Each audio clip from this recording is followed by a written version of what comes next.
I plan to be fame to the TV. I think we freestyle.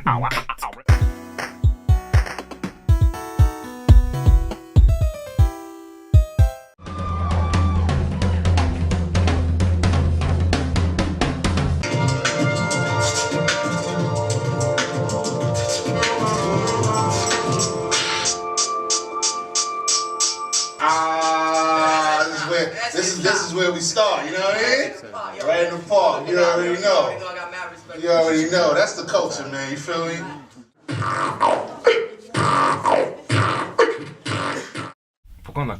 Pourquoi j'ai commencé le beatbox?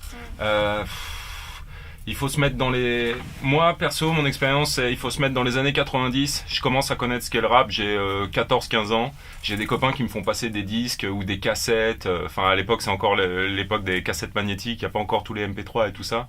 Et dans les clips, bah, tu vois ce genre de truc. Ou alors, tu l'entends sur des interludes. Tu comprends pas trop, tu sais pas trop ce que c'est, mais tu te rends bien compte que c'est pas un disque qui tourne et que c'est une personne qui est en train de reproduire une musique et tu comprends que c'est avec la bouche, quoi. Après, tu vois des images, etc., tu vois des reportages et tout, tu comprends un peu. T'en fais avec ton pote comme ça, sans savoir, tu vois, tu fais des trucs genre boum boum bah, boum boum bah, boum boum bah. Après, je suis un mec qui aime beaucoup parler, donc je pense que c'est lié aussi. Ça me permettait de faire d'autres trucs et de m'occuper pendant ce temps-là. Je pense que l'expérience de Polo est différente, par exemple, à ce niveau-là. Ouais, moi c'est différent. Moi j'arrive au lycée en 2005. Donc 10 ans après. Donc 10 ans après, et à l'origine j'ai vu des vidéos sur YouTube, sur les réseaux sociaux évidemment, mais ça m'a paru complètement inaccessible, voire mystique, comme j'aime bien le dire, et de voir en fait deux gars qu'on faisait dans la cour de récré là au lycée, ça m'a complètement décomplexé avec l'idée d'en faire, quoi, l'idée d'aborder ça. Puis ça n'a pas raté, je suis tombé en amour avec cette discipline. Ça m'a entraîné dans une vraie frénésie de pratique instrumentale et ça m'a vraiment amené à la musique petit à petit. Voilà, c'était fascinant de voir cette autonomie en fait, quoi, corporelle. Le corps parlait la musique directement et c'était fascinant, quoi, c'était révolutionnaire.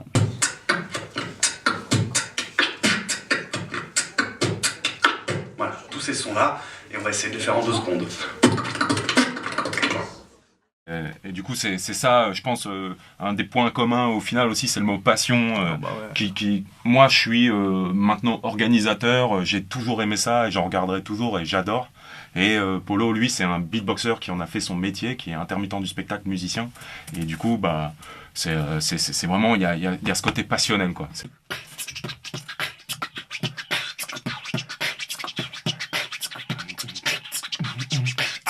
Our plan to be fame to the TV. I think we freestyle. Our improv, Ben and Polo, get to the Rick. Get to the Rick, yow. C'est bon là? 1, 2, 3, 4. Ah mais j'ai senti que... Ça sent, tu vois? Voilà, il a senti le 4.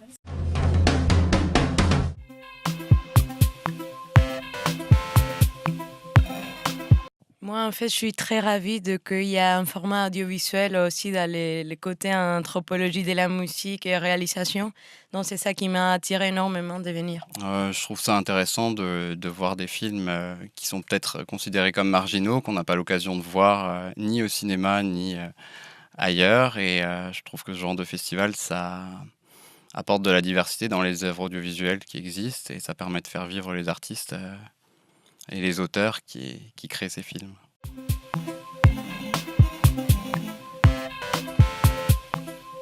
La pop culture, c'est très intégré dans les sociétés et ça aussi, des formes différentes, dans des cultures différentes. Donc c'est quelque chose de très large et en même temps très proche des gens. Donc ça fait beaucoup de sens en fait, le cinéma se pencher sur les cultures actuelles.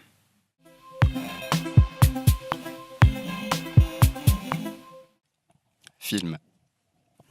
C'est quasiment la même chose. Enfin, les films, c'est de l'audiovisuel et les plus beaux films, pour moi, c'est ceux qui s'écoutent comme une musique, en fait. Donc, je ne peux pas du tout répondre à cette question. Voilà.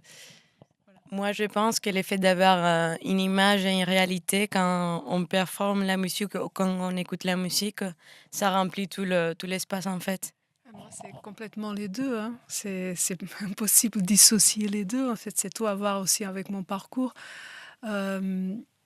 Mais je dirais que c'est pas que de la musique, il y a aussi le son, le sonore. Je pense qu'il faut élargir ça un petit peu. Parce que la différence, moi je fais pas une grande différence entre les deux en fait.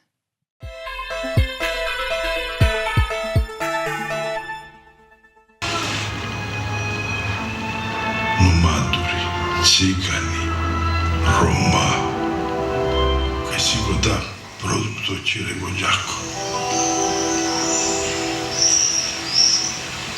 Kai tuta me subjectipe.